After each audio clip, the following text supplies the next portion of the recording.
Hey everybody, welcome back to the Fish Tank. Today we're going to be talking about alternative master perks. This is something we've been waiting for a long time for Minion Masters, and it's soon. So alternative master perks are going to be coming in the next patch, which is going to be version 2.6. But what are alternative master perks? Well, as the name suggests, they are alternatives to the existing perks. So if you're familiar with Minion Masters, you'll know that each of the 14 masters has 3 perks. As you go through a match, you unlock the perks based on the XP that you gain from the bridges, naturally, and from any other reasons that you get XP going through the game. So, at the moment, the perk experience is very linear, but the idea of alternative master perks is to give you extra decisions to make, if you wish to, so you can react either in the deck building of the deck, or going through a match and changing your perks as appropriate. So the idea is, so as I said, we got 14 masters. So when this launches, we should have one extra perk for each of the masters, one alternative perk for each master. And then going forward, they're going to add more and more perks. So eventually we're going to end up with masters with lots of different alternative perks. But to start with, as I said, we're going to have one alternative perk for each master. Not necessarily first, second, or third perk, just depending on what works best based on the current design. And the way it works is you can choose the perk that you want up until the moment it's unlocked. So say you start a match, you've got a master that has 2 different perk 1s. So all the way up to perk 1, you can choose which of those perk 1s you want. As soon as that perk 1 is unlocked, that is then locked in for the game. You cannot change that. So for newer players, it's definitely going to add some extra complication. But, you know, if you're overwhelmed by all these additional choices and stuff, you can just simply ignore them and just play the basic perks. Whereas at the top level, it should give some interesting choices to basically react. And if we're talking about perk 1, it doesn't take long to get to perk 1, so you're going to be able to react pretty quickly to what your opponent's playing, and then make that decision about which of those perks is going to be better. Some of the perks, as we'll look through, are kind of ones that you're going to build your deck around, whereas other ones are going to be simply ones that you react to based on what's going on in the match. So that should certainly be interesting. And at the moment, there is a PTR, a public PTR out with all of these perks, well, almost all of these perks available to test. Based on the discussion that people have been having with the devs in the PTR, one of them has changed, and we'll go through that in a minute when we look at them. So you can test them out. I don't think we're going to test them all in this video because that will be too long, but maybe we'll do some extra videos testing them out. But let's see how we get on. So let's dive in and find out about the master perks.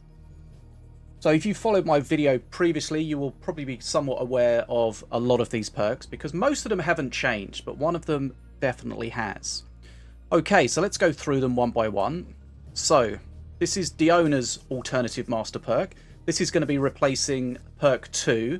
So perk 2 for Diona is the regular Ruffles, where Ruffles will go out and pick up a vial from an enemy's death location on the bridge or on your side of the arena, which will either give you, if it's a green one, health, if it's a purple one, mana, and if it's a yellow one, XP.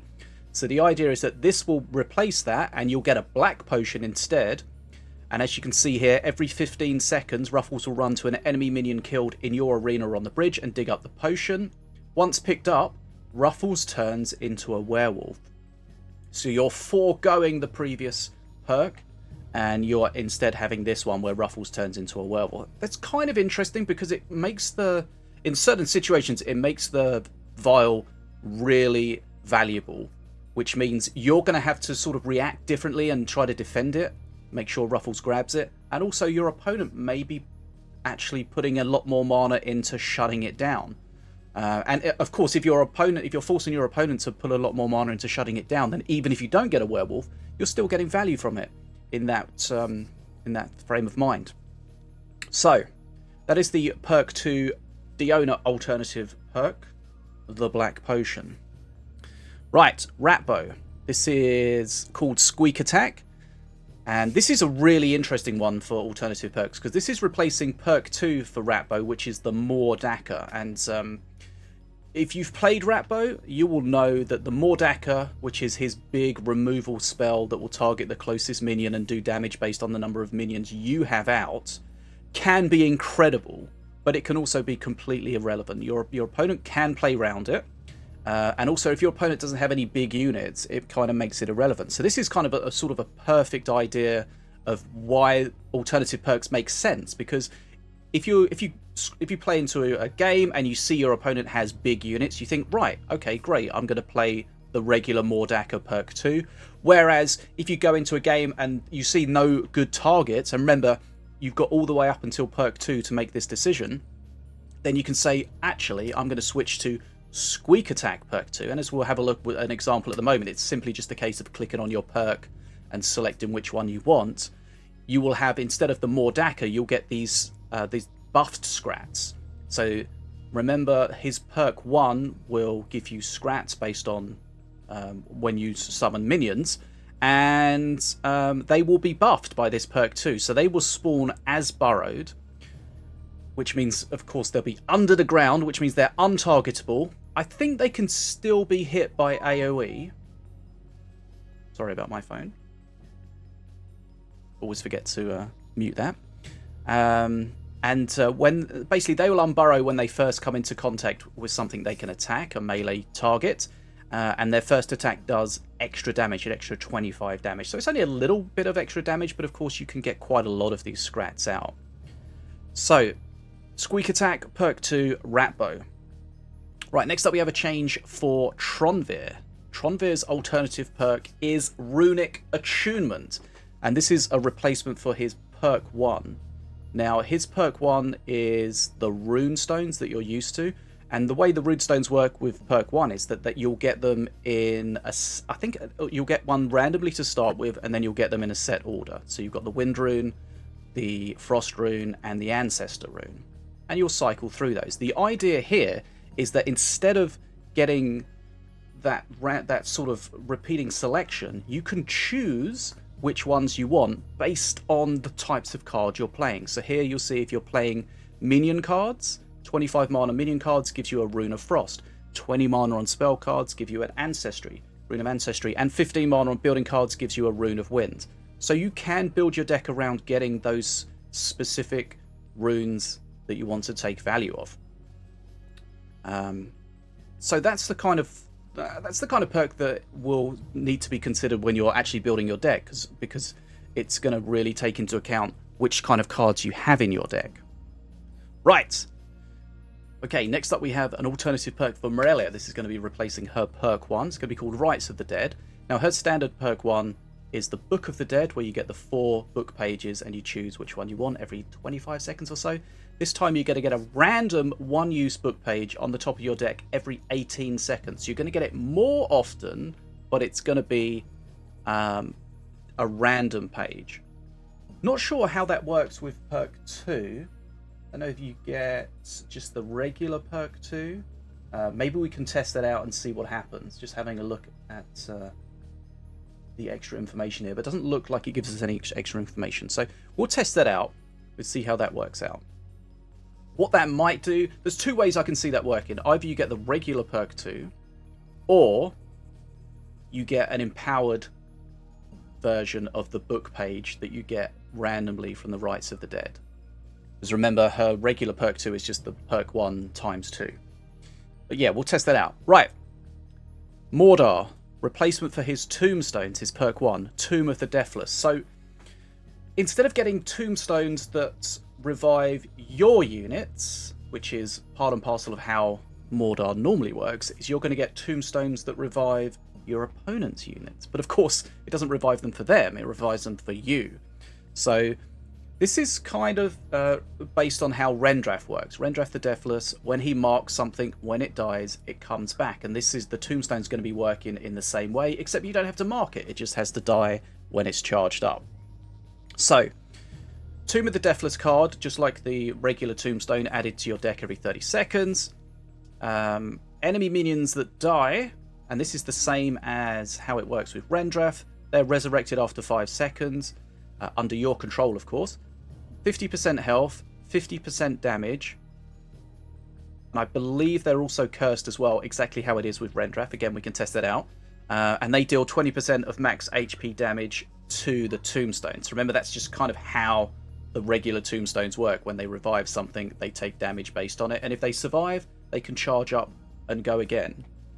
And as you would expect, the perk 3 version of this is just the same tombstone, but just more HP, just like the regular version works. Right, that one makes sense. Right, next up we have a perk 2 replacement for Milloween, the Xanian Spellbook. So the current perk 2 is the Arcane Missiles. So the idea here is that instead of having the missiles, you have this. What does it do? It gives you a one-use Xanian Spellbook card every 20 seconds. And that reveals 4 random spells. Choose one to cast and discard the rest. That spell costs 2 less mana. And it doesn't cost anything. So it's kind of like Morelia's Spellbook. Book of the Dead.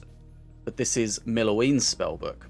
So you get 4 random spells. So you basically get a random spell, but you get a choice of 4, and it costs 2 less mana than it normally would. So, you know, there's a bit of RNG there. Could be good, could be bad. But of course, you've got to take into account you're losing those arcane missiles. So if you're going through a match, you're going to be thinking about, do I have a really good target for the arcane missiles? Is there something that I really need to use those to remove from the game that I don't have any other removal for? If not, then you can choose to go for this one. Right, Apep, Slave Driver. This is quite a niche one. So perk 1, this is going to be replacing his regular perk 1, which is the free 2 mana card. And instead of that, you get Slitherbind every 15 seconds. So that means it attaches a Slitherbound to a Slither card in your hand. So that's one, again, that definitely needs to be considered when you're deck building, if you want to be able to take advantage of that, or at least sort of change to that as the game goes on. So if you've got, for example, you could put a Rabid Prowler in there. If it gets the Slitherbind on it, the Slitherbound, you can then sacrifice it. So that's quite a niche one. It works very well with the way that sort of Apep works as the Slither Master. And I think you just get the regular perk 3. Again, we can test that out. Okay, so here's one that got changed based on the discussion between the PTR and the devs. So Valorian's perk 2 was originally going to be called Strength in the Light. Perk 2 is his Holy Healing, I think it's called, something like that, where it heals your minions. So the idea here was, instead of that giving heals, when something got healed, it gave it rage, which was kind of weird because you now had a perk that relies on healing and you've lost a perk that gives you healing. So it kind of seemed a little bit strange. So the idea now is to remove that, and maybe that will come when we get more alternative perks, something like that, who knows. So the idea here is to replace that with the Fervent Warrior. And the Fervent Warrior, again perk 2, add a one-use Fervent Warrior card to your deck every 25 seconds. What's a Fervent Warrior, you ask? Well, it's a warrior with Divine Shield and Armor of Holy Fire, and it costs 4 mana. So remember, a warrior is a 3 mana card. It gets Divine Shield and the Armor of Holy Fire. Armor of Holy Fire is what the Brother of the Burning Fist has, where when it takes damage, if it's charged up, it will drop the Holy Fire on the ground, which will heal it and do damage to anything on the ground around it. So that's definitely a good card for 4 mana, but you can't just say it costs 4 mana because it also costs a perk as well. So again, an interesting one there, something to consider in deck building. Might just simply be one that this becomes the perk of choice if it is particularly strong. Right, King Puff. Perk 2. So the current King Puff perk 2 is where you get the royal gifts, King's Gifts, where they give you Rage, Spirit, stuff like that. So the idea is to replace that with Mimic Magic, which whenever you have an unbuffed minion, if it deals damage to an enemy minion, copies one of their buffs. So the idea here would really to be played minions that don't have any buffs, and then they can take buffs from your opponents. So again, that's one that you can react to as the game's going on. Oh, my opponent's got lots of rage. If you're playing against Volco, for example, you're like, well, I'll have that rage. Nice. When it says copy one of their buffs, I don't really have a list of all the buffs that are included. And the reason I say that, because you would assume it means all buffs.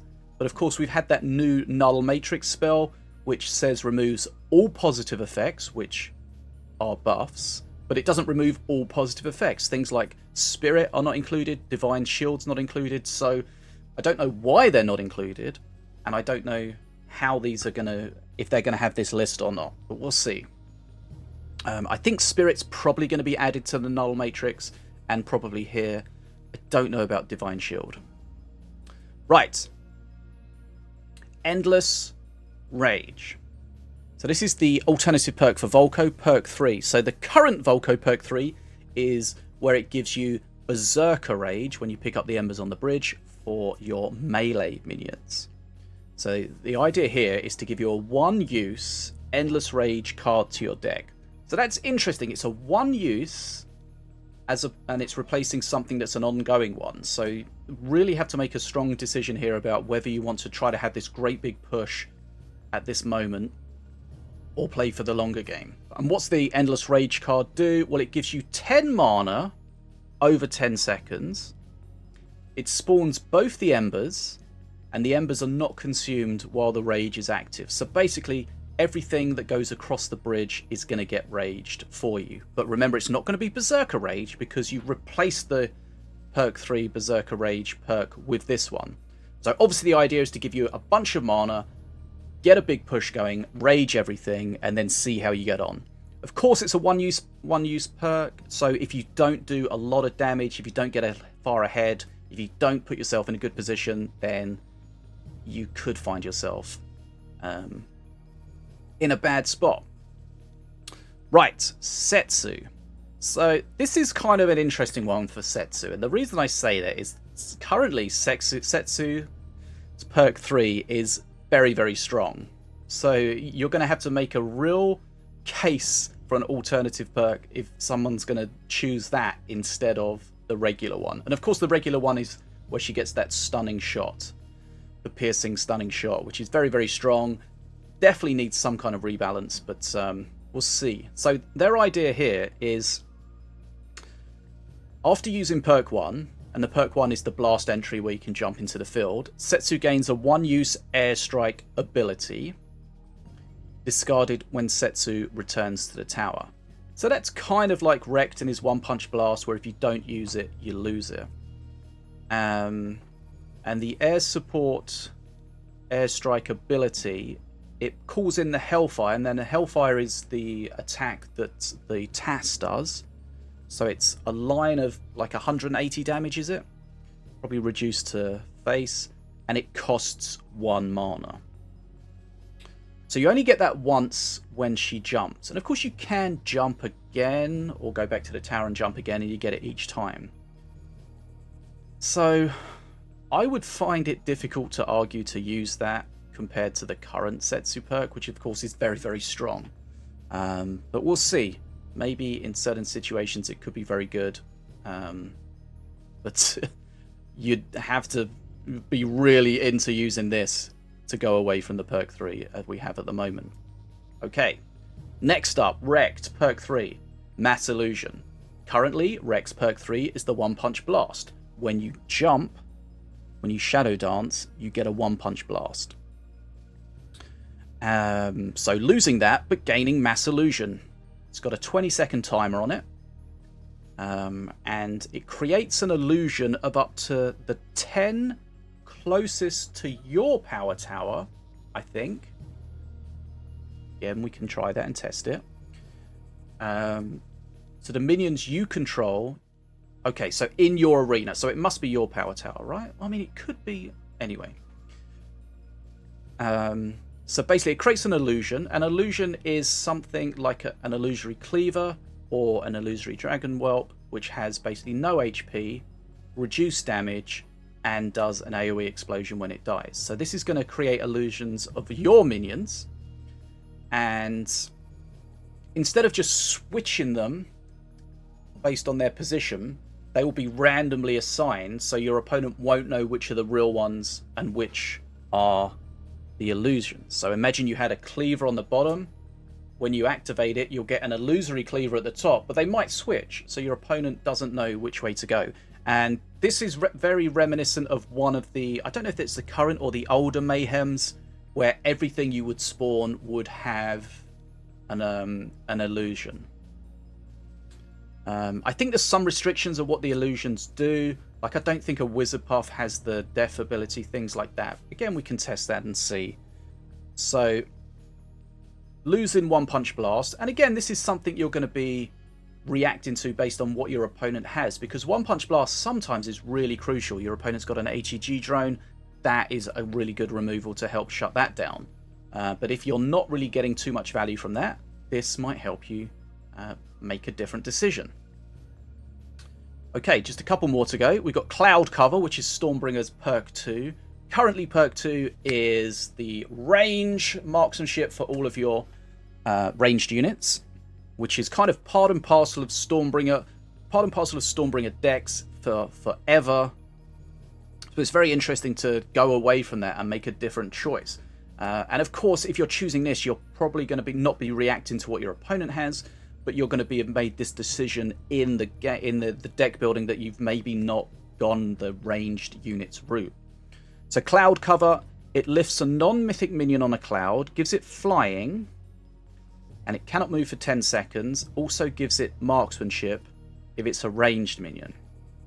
Okay, definitely one that needs a bit of testing, but non-mythic minion gives it flying. So you could maybe use it to save something. But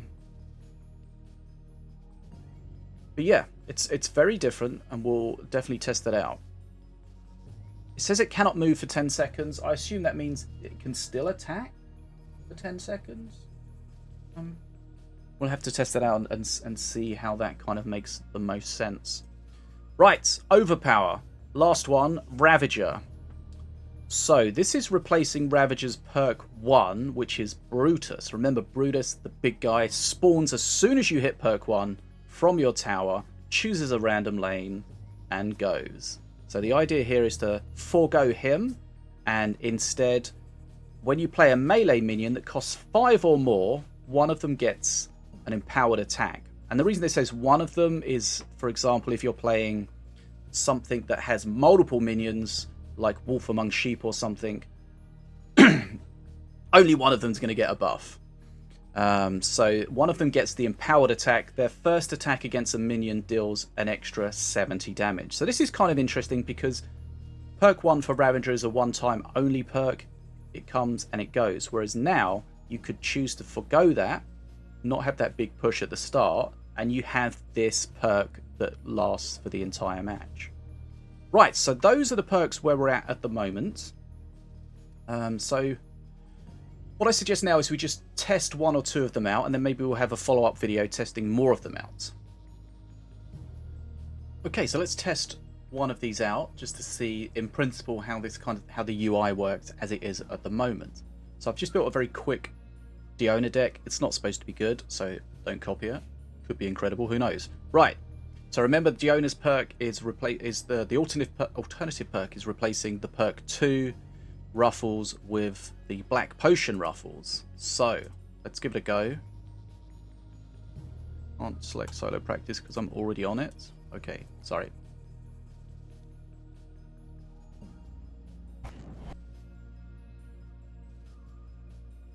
I'm using the streamer UI, which means the position of the UI elements will be slightly different for me and potentially you. Actually, I'm not using the streamer UI. This is on the default UI, so this might be easier for you. Okay, so you can see here we've got the 2 different options for the 2 perks. For the perk 2, we've got Fetch. We click on it, and then we click here. That changes to the Black Potion. Ignore the errors in the description. That's just not been completed yet. So we've set this up, and we can change this at any point up until perk 2. So we've set that for the Black Potion. So when we get to perk 2, that will be available. Don't worry if I'm burning mana or anything. We're just playing against a bot, and often when you're testing things against the bot, the hardest thing is to just not beat them in 5 seconds. Okay, so we got our perk 1.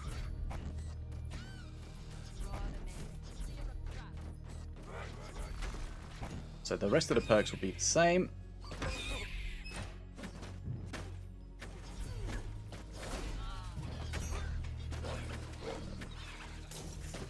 The bot decks are really so much better than they used to be in version 1.1, 1.0. It's probably why people think the bots are better. I don't think they really changed the way the bots play. They just gave them much better decks. Okay, so we're getting close to our perk 2.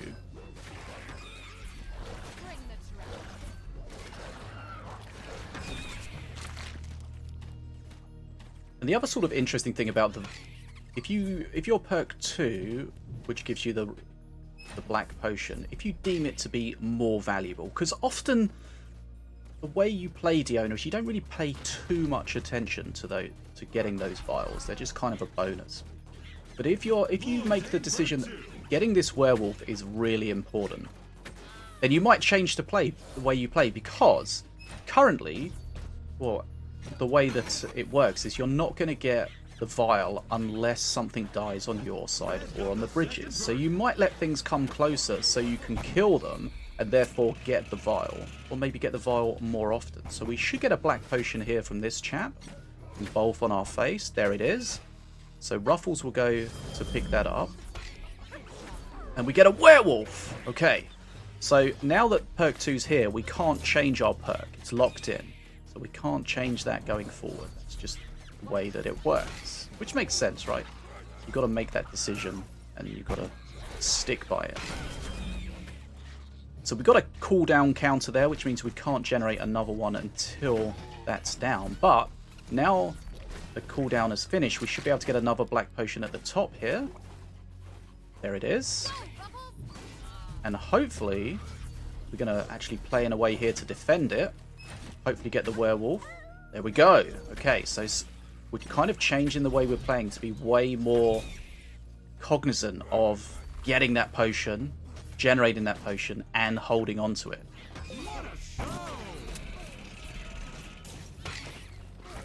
So our timer's down again, so we might get a potion here if he's far enough on the bridge.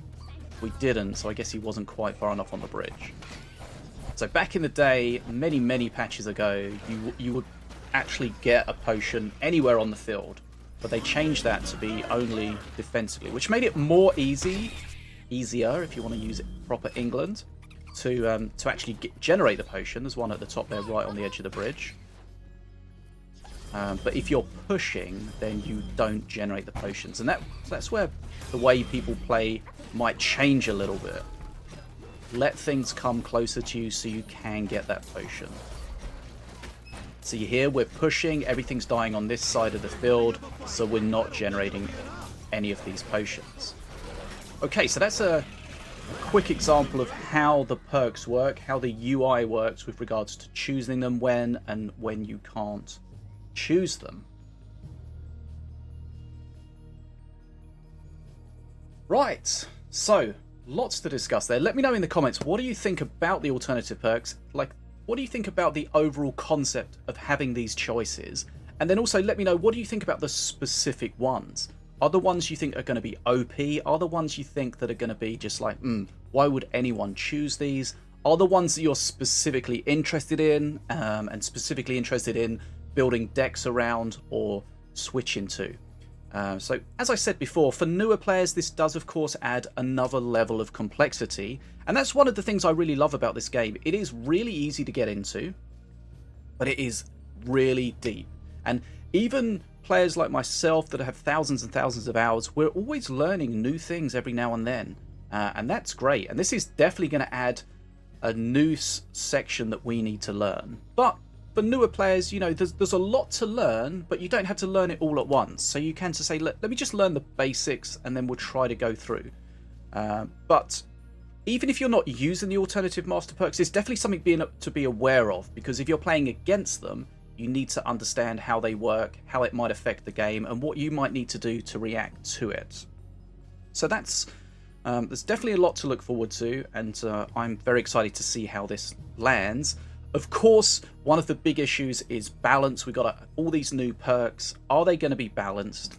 Are there going to be some that are just OP AF and everyone's going to use and just become like the new perk of the master and the old one never gets used? That's kind of something that the devs want to avoid, because, you know, that's not alternative master perks. That's just a new master perk replacing an old one, which is not the idea. The idea is they're supposed to all be sort of balanced in a way that they're strong in their own way, strong in their own context against certain things. But yeah, lots of cool stuff. Always interested to hear what you guys think. Also, let me know in the comments, what do you think about the new bridge changes? 2.5, the patch we're on at the moment, brought the new bridge changes, the 1.5 second timer to neutralize a bridge. How are you finding it? Are things better, worse, the same? And of course, no wildcards in pre-mades. A lot of people discussing that, and not only the removal of wildcards, but the 20 unique cards restriction. Some people are not liking that, and I think my biggest issue with that is that the UI hasn't been improved to help you deal with that situation. I would like the UI to show you which cards you and your teammates have in common to help you build your decks around that. But yeah, that's pretty much all I want to talk about. As always, make sure you like, comment, and subscribe. Don't forget to put the bell on, and as I was discussing with someone the other day, if you put the bell on for the notifications, make sure you put the bell to all, not personalized, because if it's personalized, you might not get them, you might miss out. And there was a guy that missed out on the hotfix video and was unfortunately not up to date. But you can be up to date. Put that bell on. I'm Bad as a Fish, and I'll see you again soon here in the fish tank.